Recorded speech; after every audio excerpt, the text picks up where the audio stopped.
Мы продолжаем нашу программу и сейчас поговорим об актуалии, о новостях, об экономических новостях дня.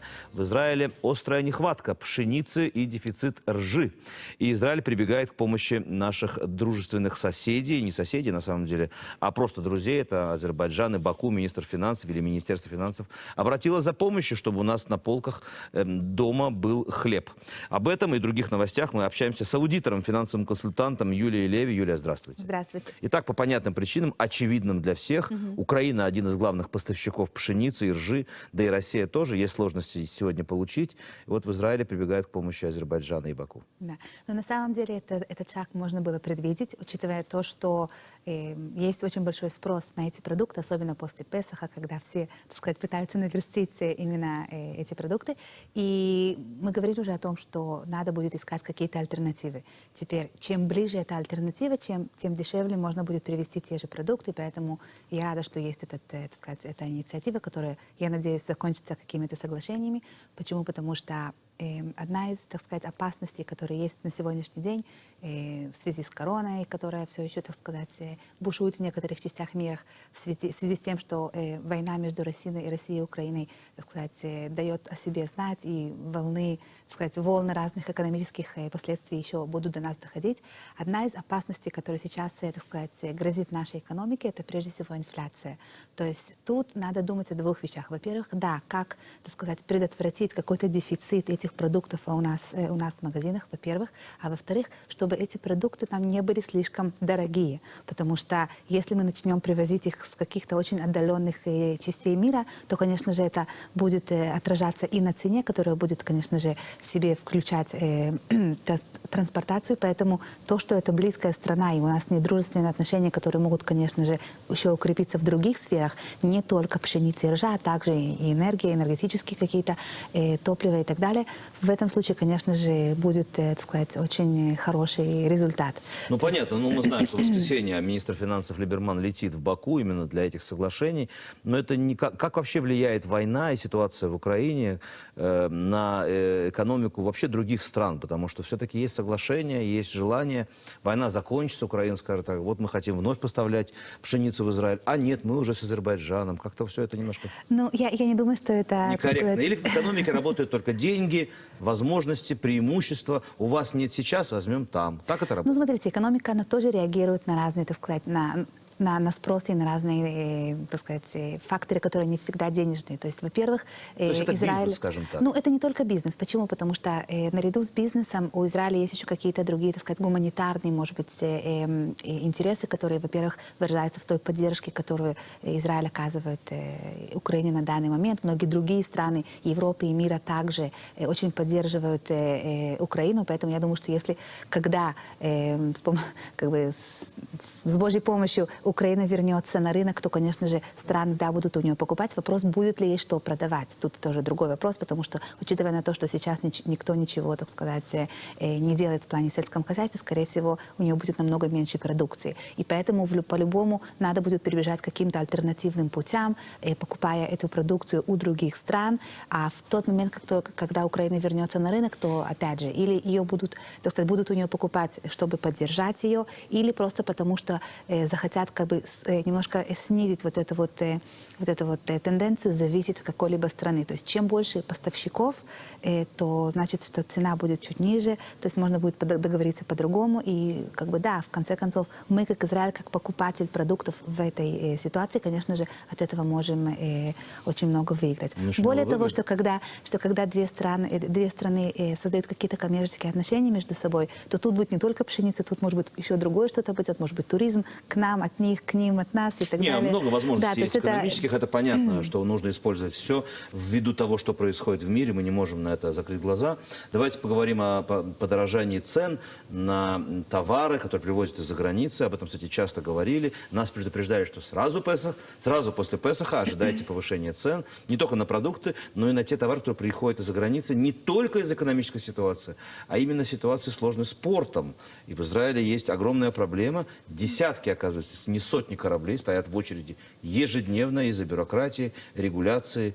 Чего хотите? Но тут мы говорим о тех проблемах в нашей экономической инфраструктуре, которые, конечно же, они не появились сейчас. То есть это очень долгосрочные знакома такие. эта история? Да, это очень известная история, которая, кстати, это не только в портах. В других сферах в израильской экономике мы также видим ту же, так сказать, структуру, в которой есть очень много, так сказать, исторических каких-то организаций, которые держат в своих руках то или иное... Монополия управления портов, вы говорите об этом, что очень долго они освобождают, как говорят на иврите, мишахририм, да, корабли, очень большая серьезная бюрократия, за которую платим мы, я так понимаю, Да, потому что каждый день, когда корабль стоит возле Хайфского или Ашдотского порта, и он не разгружается, это идет именно за счет... Я дам вам маленький пример, только чтобы мы почувствовали, о чем мы говорим. Пожалуйста.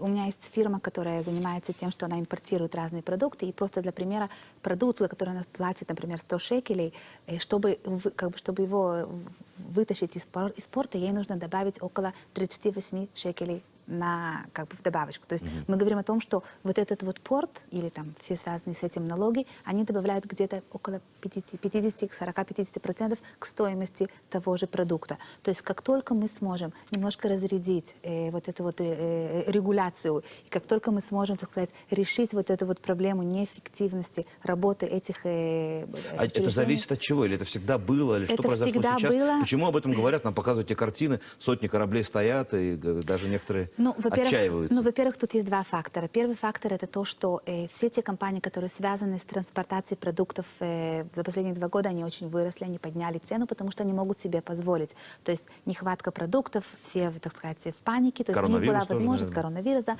у них была эта возможность, и они поэтому подняли свои цены. Теперь многие из них хотят оставить свой монополь, не хотят забавлять цену, и то есть у них есть возможность. То есть почему они это делают? Потому что они могут. То есть как только наше государство не вмешивается в этот процесс и не дает какие-то категорические наставления побыстрее разряжать или там какие-то другие регуляции, это все еще проблема, которая существует. Я рада, что это сейчас находится, так сказать, во внимании нашего общества, потому что это одна из тех коренных проблем, которые очень сильно, так сказать, подбрасывает цены именно на израильском рынке, который и так относительно других стран считается очень дорогой.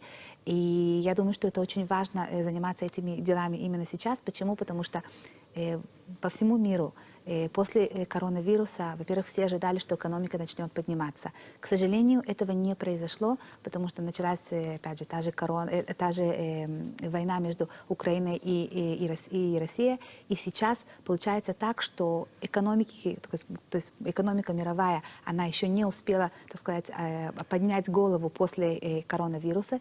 И вдруг начинается вот эта вот война. То есть если мы посмотрим на инфляцию в развитых странах, то мы видим, что мы видим очень высокие, так сказать, проценты именно на инфляцию. Мы говорим 7-8% в среднем в развитых странах. Израиль, кстати, в этой статистике... Вот давайте об этом поговорим, потому что интересная тема. Международный валютный фонд делает прогнозы на будущее и говорит, что намного хуже ситуация ожидается в мире, чем предполагалось, из-за войны, которая не заканчивается. 61-й день. Инфляция в США, по-моему, уже больше 8%. Исторически такое не было десятки лет. Да. И там, на самом деле, все обескуражены. И Россия использует эту ситуацию и говорит, посмотрите, что там происходит из-за того, что из-за наших санкций. Кстати говоря, интересная ситуация в России происходит с компаниями, которые давно уже сказали, что они присоединяются к санкциям, но как-то не всегда быстро уходит из России. Об этом, кстати говоря, Россия заявляет. Поговорим об этом тоже, да? Насколько экономика, деньги и привязанность к определенному рынку играет роль в политике, в ситуации военной. Так вот, Израиль в этом случае, в этом прогнозе, одно из самых благоприятных. Каким-то образом, к счастью, мы отличаемся.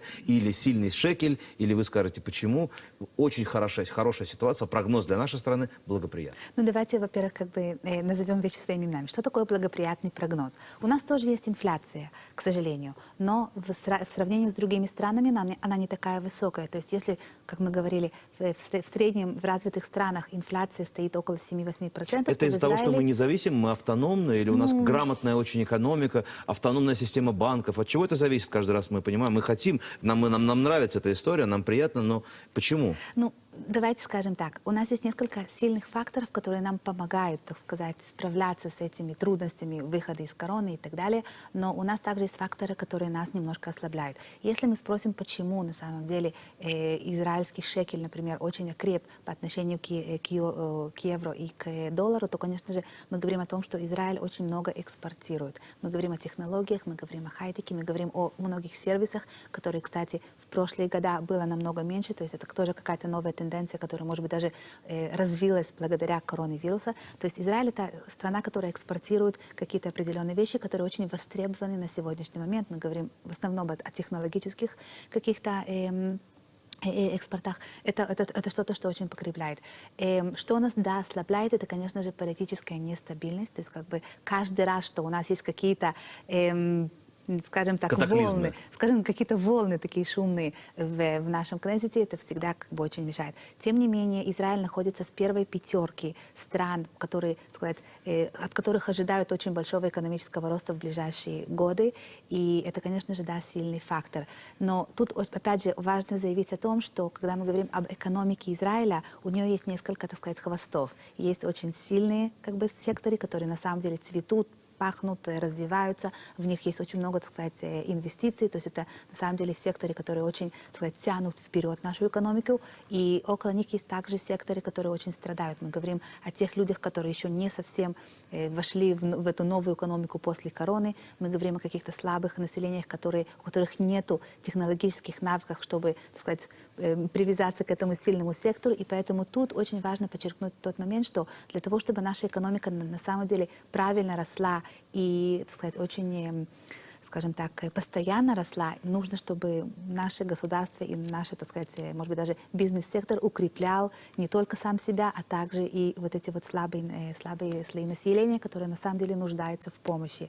И тут очень важно подчеркнуть, что экономическое положение в Израиле в принципе в среднем хорошо. Но, как говорил мой профессор по экономике, если у меня ноги в печке, а голова в рефрижераторе, в морозильнике, то в среднем нехорошо. Но на самом деле это не совсем так, и поэтому тут надо очень, как сказать, не пропустить момент, а поддержать именно слабые слои населения, чтобы они тоже могли, как бы сказать, реализоваться. Давайте поговорим о слабых слоях и о коронавирусе в частности.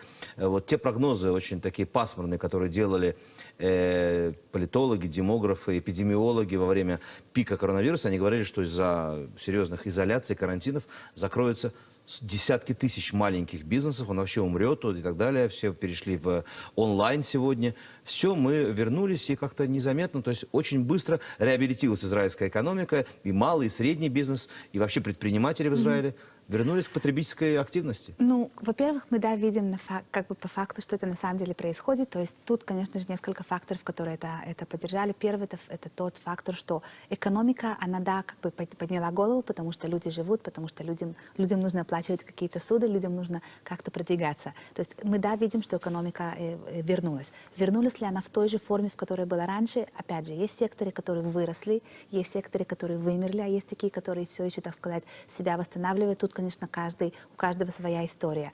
Тем не менее, мы, да, видим, что очень многие бизнесы сегодня в Израиле, они вышли из этого вируса намного, так сказать, мудрее. То есть многие из них окрепли. Грамотнее, да? Да, то есть как бы, ну, как сказать, всегда, когда есть какие-то удары, это всегда очень, сказать, помогает понять свои какие-то предыдущие ошибки.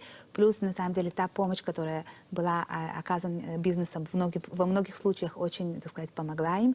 И тут я считаю, что, как в любой эпидемии, всегда выживают те, кто чуть сильнее, чуть мудрее, чуть немножко смышленнее. И поэтому я считаю, что те бизнесы, которые сейчас, так сказать, растут, поднимают голову, это те бизнесы, которые, сказать, очень мудро повели себя во время короны, как сказать, предотвратили какие-то лишние затраты, подождали какое-то время, нашли какую-то, может быть, возможность, чтобы расти в какой-то, может быть, даже новой сфере.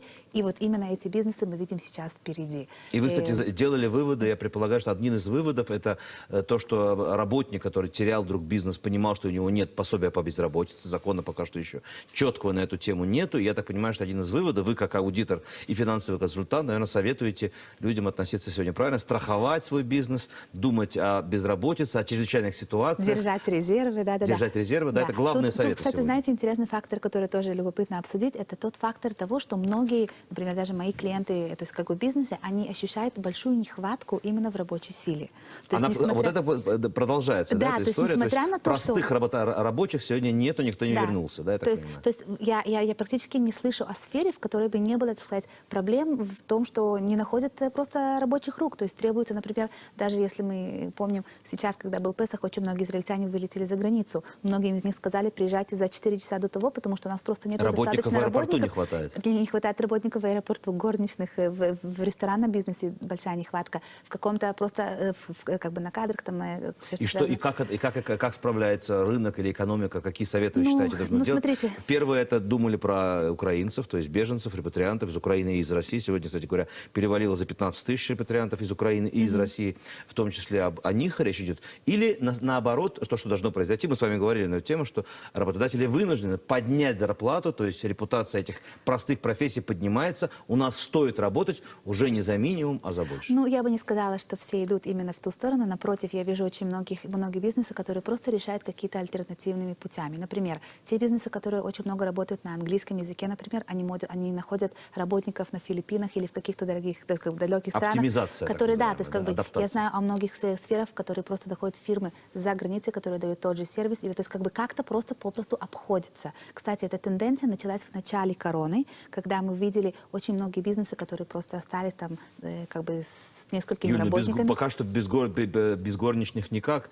и без официантов сложно. Да, то есть роботов сложно нанять, тем не менее, конечно. нехваток рабочих рук, да, толкает нашу технологию как бы думать о каких-то альтернативных путях. И учитывая то, что, так сказать, нужда — это всегда мать изобретательности, всегда говорят о том, что когда чего-то не хватает, начинаются какие-то альтернативные пути. И я считаю, что это, может быть, даже к лучшему, потому что во многих случаях это дает какой-то катализатор разным тенденциям, которые, может быть, немножко отставали в предыдущие годы. Поэтому я считаю, что очень даже может быть, что на самом деле, может быть, эти простые профессии больше не потребуются, а те люди, которые ими занимались, они смогут заняться, так сказать, другими делами, при этом, может быть, что-то подучив, что-то немножко подкрепив, и как бы таким образом способствуя и улучшению своего экономического положения, и, конечно же, подбодряя при этом экономику страны, потому что такое экономика страны? Это каждый из нас, кто что-то зарабатывает, что-то в нее вкладывает. И чем больше каждый из нас может вкладывать, тем больше экономика наша будет расти. Вот давайте о вложениях поговорим. У нас остается 3 минуты. Я хочу использовать шанс того, что вы здесь находитесь. Вы финансовый консультант, аудитор. Куда сейчас модно, нужно вкладывать или не вкладывать? Какие советы можете дать? Ну, раньше, помню, была мода в недвижимость, конечно же, в недвижимость, там, не знаю, в золото, биткоины и так далее. Что сейчас в моде? Я считаю, нужно? что первый как бы, фактор, в который стоит вкладываться, Бенджамин Франклин как-то сказал, что инвестиция, которая дает самую большую прибыль, это инвестиция в свое образование. То есть каждый из нас, если возьмет какие-то сбережения, которые у него есть, и подумает о какой-то будущей профессии, которая, может быть, ему потребуется через там, 5-10 и так далее лет, и пойдет, и вложит это прежде всего в себя, я считаю, что это самая хорошая инвестиция, Знания, в знания, в практичные знания. То есть как бы в какую-то профессию, в что-то востребованное, чтобы на самом деле можно будет с этим зарабатывать больше завтра, послезавтра и так далее. Это, считаю, первый пункт. Второй пункт, это, конечно же, всегда надо иметь какой-то запас денег, который бы был, так сказать, резервой на черный денек. То есть это, я считаю, что всегда нужно держать какие-то финансовые сбережения, которые А эти сбережения хранить в банке или все-таки искать инвестиционные фонды, я не рекомендую где банки. ребит так называемый выше? Я очень рекомендую вещи, как полис от Хисахон Финансит, как разные платформы peer-to-peer, где можно вложить деньги, и которые, например, потом могут быть разданы как какие-то суды другим Ну, вы людям. говорите термины, которые только вы знаете, то есть речь идет о финансовых консультантах, если бы у нас было время, я бы, конечно же, да. Но вот это, то есть обратиться к специалистам, которые знают, где вложить деньги выгодно. Да, потому что есть очень многие вещи, которые как бы надо просто посоветоваться со специалистом. И, конечно же, есть другие вещи, но, к сожалению, у нас нет времени, поэтому я... Время завершилось. Очень интересная беседа. Вы уже пришли к практике, уже консультация пошла у нас. Но в следующий раз все это реализуем. Спасибо большое. Очень было интересно с вами общаться. Аудитор, финансовый консультант Юлия Леви. Спасибо большое. Спасибо вам.